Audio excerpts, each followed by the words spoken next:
This is Bill Dice, the Georgian Bay Bass Hole. Really appreciate you stopping by my web page. If you ever have the opportunity to visit the Key River area of the Georgian Bay, you won't be disappointed. And if you want to stay in a lodge, there's some excellent lodges up there in the right hand column. You can't go wrong. These are all good people, first class operations. You'll have a really good time. They'll put you on the fish.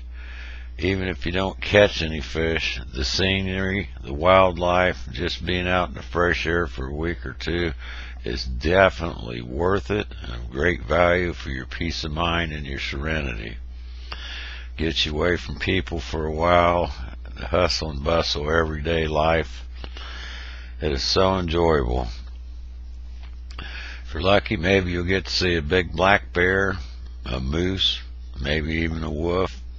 A lot of other wildlife up there. There's foxes and ferrets, otters, beaver, seagulls, eagles. You see all kinds of hawks and owls, reptiles. There's water snakes. There's Massasauga rattlesnakes.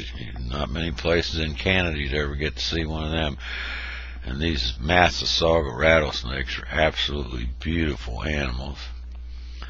They're basically harmless unless you step right on one of them. You're dumb enough to try to pick up a rattlesnake, you could get nailed, so be careful. And by all means, be safe. The Georgian Bay is not always a safe place. The landscape up here looks like the moon. One thing that's really hard to find is earth or dirt because it's all solid rock. Trees and plants and flowers and shrub and all this stuff grows right out of the rocks, and it's unbelievable to see it and see the roots all over top of the rocks.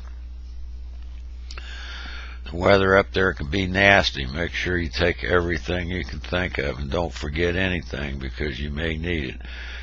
Always have a good map or compass or GPS unit and know how to use it. Always be on the lookout for shoals right underneath the water. They can wipe your lower unit out in a heartbeat.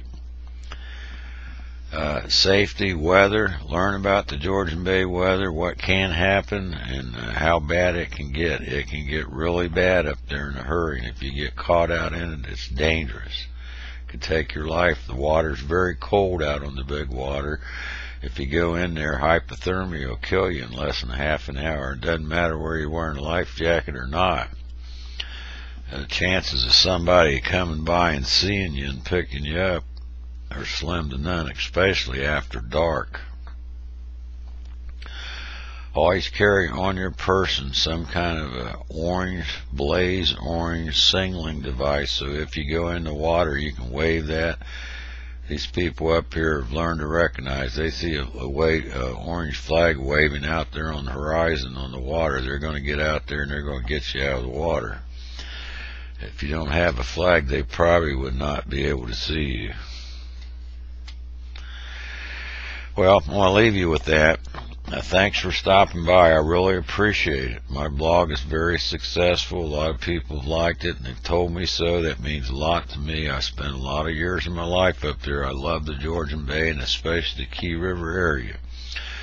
And don't forget, every time you wet a line in the Georgian Bay, a Canadian record fish could be lurking. You could catch it. This is the place.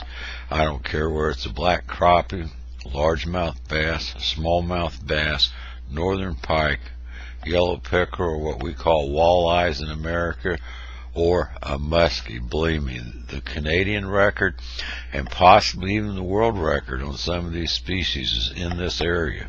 Believe me, they are there. Big fish,